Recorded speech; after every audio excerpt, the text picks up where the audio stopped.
Welcome back to Action Network's coverage of the 2023 FIFA Women's World Cup presented by Bet365. Today, we're going to discuss Team USA again, their early exit from the Women's World Cup after they went out to Sweden on penalties on Sunday morning here in the States. The earliest exit the U.S. women's national team has ever had from the World Cup. We're going to break that down, what went wrong, what could be next for the United States women's national team. But before we get started, reminder that this show is presented by Bet365, the world's favorite sportsbook brand. Sign up with promo code ACTION to get Bet365's exclusive sign-up offer bonus in New Jersey, Colorado, Ohio, Virginia, and Iowa. Bet $1 and get $200 in bet credits. Terms and conditions apply. Gambling problem, call 1-800-GAMBLER. I'm Anthony Dabundo, joined by Anna Whitty, NWSL broadcaster and U.S. women's national team expert, and my fellow co-host from Wonder Goal, BJ Cunningham.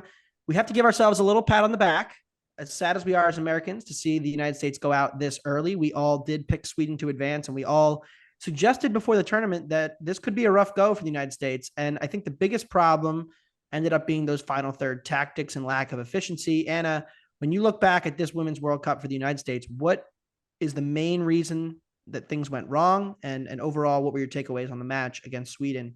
There was not one main reason that the U.S. didn't advance out of the round of 16. I think it was a collective of a lot of many things. And before we dive into that, I still think the U.S. has a lot of success going forward. It's not necessarily knocking what they have down the pipeline. It's just saying that things need to change. And this is a good thing for U.S. soccer to be able to evaluate what has gone wrong. And the things that have gone wrong, the biggest thing for me was 4 goals in 4 games and not having that connectivity in the attack. There were 3 different forwards doing completely different things, and they weren't on the same page trying to connect. The other thing centrally was the U.S. didn't have numbers in the right spots at the right time, trying to build and trying to create an attack. Once the U.S. pivoted into a double pivot, so 2 holding midfielders in the game against Sweden, we saw the U.S. have a little bit more success. That took off a lot off of Andy Sullivan's plate and allowed Sonnet to be more of a defender. I think the U.S. needs to use more substitutions heading forward. We didn't see Ashley Sanchez feature. We didn't see Christy Mewis outside of her PK goal. There are so many players that Vlatko Andonovski brought over and didn't use and see how they could fit into different formations, into different things. And that's what the U.S. has to be able to do moving forward to compete against these other federations, is to be able to change against different opponents. So there was no connectivity, there were no substitutions, but the Sweden game was much better. They outpossessed them and they had 11 shots on target, and credit to Sweden how they were able to handle that. The US just could not get it done at the end of the day, and PKs isn't where you want to be at the end of the day in a round of 16 match. BJ, Alex Morgan finished this tournament without a goal. And it was something we talked about coming into the tournament as a potential concern. You know, she had not been in great form in the club. Do you think, the kind of the allegiance to Morgan and the lack of real depth behind her that they were willing to use, how much of that plays into this, and how much of it, is down to just, sometimes you create 9 expected goals and you only score 4 in the tournament and you just didn't have good finishing? I think it's a mixture of both. Like you mentioned, Morgan had not a great finishing run coming into this World Cup.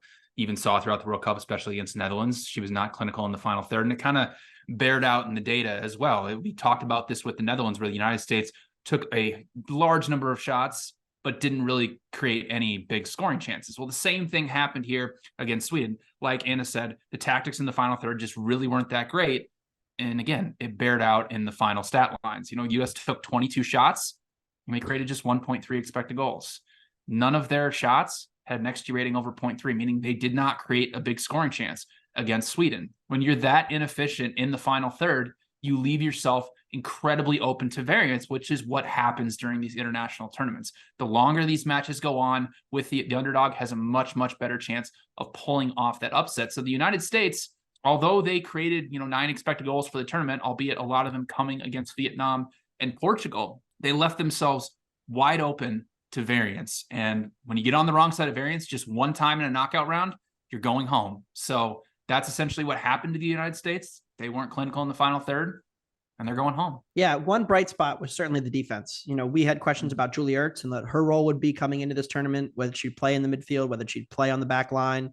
I think one of the better calls Vlatko made was to put her in the defensive unit with Naomi Girma, who I thought had an incredible World Cup and was maybe our best player. they conceded just 3 shots on target in the entire tournament, which is the fewest of any team in the world. So when you in the tournament, so when you think about how good this team was defensively, I know they conceded their first and only shot on target in the group stage against the Netherlands. A good shot from Joe Roord, but this was an elite defensive team.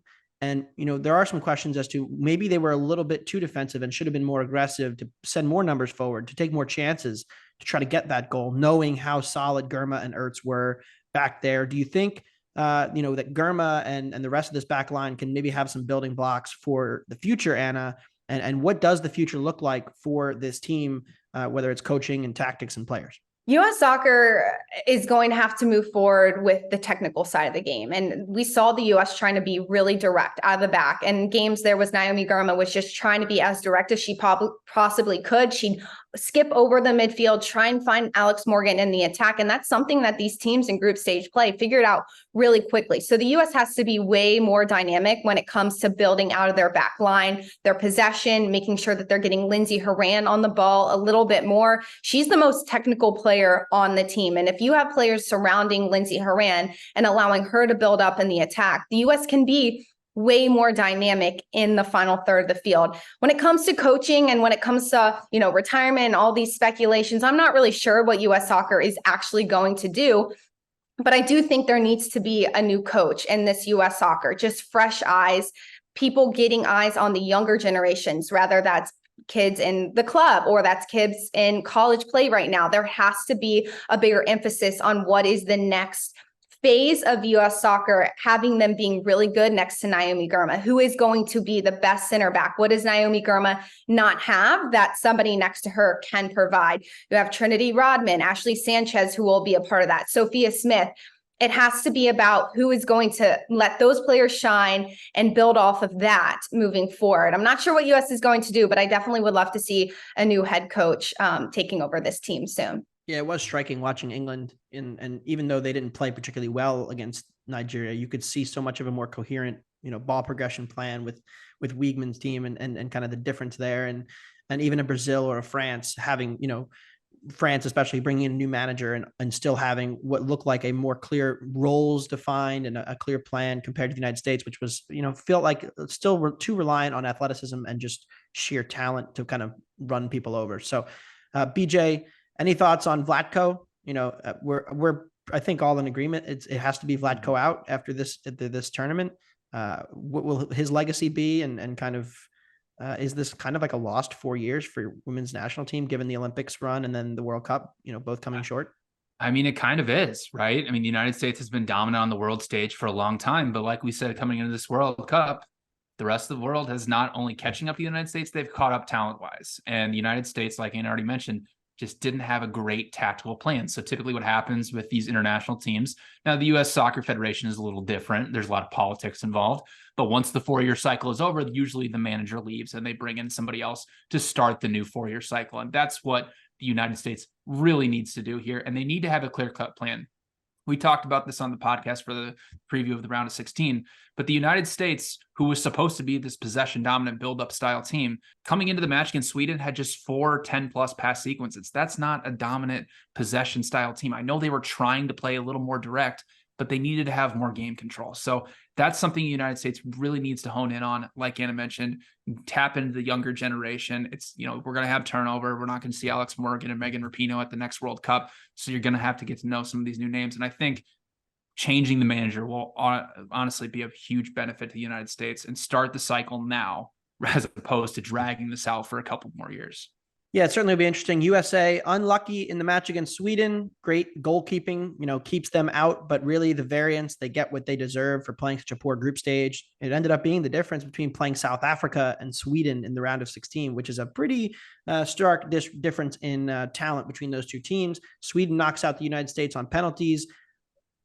We, take our victory lap, but we're, excited for what the next future looks like. I'm excited to see Smith, Rodman, Alyssa Thompson, and even Lynn Williams, who had some good cameos in this World Cup for the future as we, get younger and get ready for the next generation, which the U.S. is not going anywhere. I think the Sweden players made a good point. They were asked about it after.